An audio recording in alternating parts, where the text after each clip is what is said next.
Makiria hindi ya icera rĩao mĩgũnda-inĩ ya arĩithia ng'ombe cia iria gĩcigo-inĩ mbunge kĩa Naivasha kaunti-inĩ ya Nakuru. Kĩama gĩkĩ kĩene Kambuni cia uthondeki wa irio cia mahiu maugĩte kwambatĩra gwa thogora wa indo cia bata harĩ uthondeki wa irio cia mahiu nĩ ũndũ ũcũngĩrĩirie arĩithia amwe a ng'ombe cia iria kũnyihia rũru rwa ng'ombe, gũkũ angĩ makĩgũithia gĩkĩro kĩa irio iria ng'ombe ĩmwe ĩbatiĩ kũrĩa. When we started, the number of cows we have right now, we are milking 56 as of today.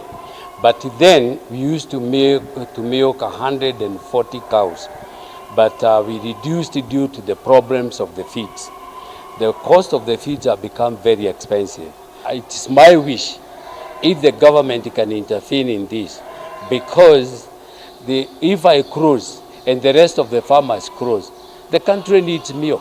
Kuringana na mũikarĩri gĩtĩ wa kĩama gĩkĩ John Gathogo, kambuni nyingĩ cia uthondeki wa irio cia mahiu ikoretwo hatĩka-inĩ ya kuhinga mawira mao, gũkũ gĩcunjĩ kĩa 40 harĩ igana gĩa kambuni ici gĩgĩcũngĩrĩrio kũnyihia namba ya aruti ao wa wĩra. Farmers have actually closed down, most of them.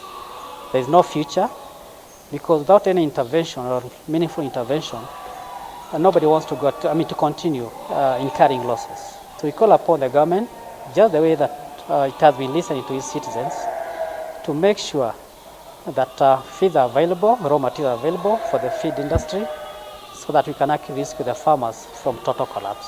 Gũkũ agĩtetia thogora wa iguru wa indo ici kuma mabũrũri tũrigainie, Gathogo augĩte njĩra njega ya gũthara rũhonge rwa mahiũ bũrũri-inĩ, thirikari ĩbatiĩ kweheria mũkana wa 2012 wĩgiĩ ũhũthĩri wa irio cia mũthemba wa GMO. 70% of what is produced globally is GMO.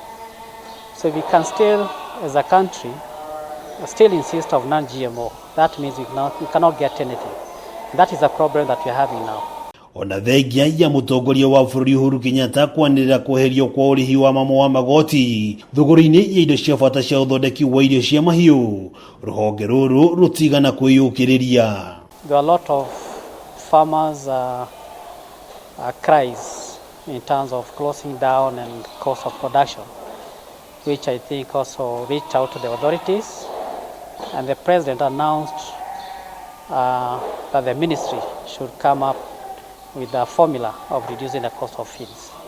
Kuringana na arĩmi Martin Gatheca na Jerry Gatheca, gũtuthũka gwa kĩng'ũki gĩa COVID-19 bũrũri-inĩ nĩ gũcũngĩrĩirie thogora wa mũhuko ũmwe wa irio cia ng'ombe kwambatĩra kuma ciringi 1,800 nginyagia ciringi 3,000. Rĩu makĩũria thirikari kũrora kerĩ rũhonge rũrũ rũtikahacĩke.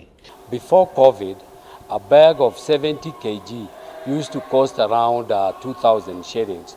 Currently, right now, is 3,000 to 3,500. In the recent times, we've seen the cost of feeds rise by more than 45 to 50%, and that has also driven our expenses to rise by that percent. All in the same time, the price of milk has not gone up, so farmers are bearing the high cost of feeds. Ngĩribotera Kameme TV kuma kaunti ya Nakuru, rĩtwa rĩakwa nĩ Wang'ombe wa Maina.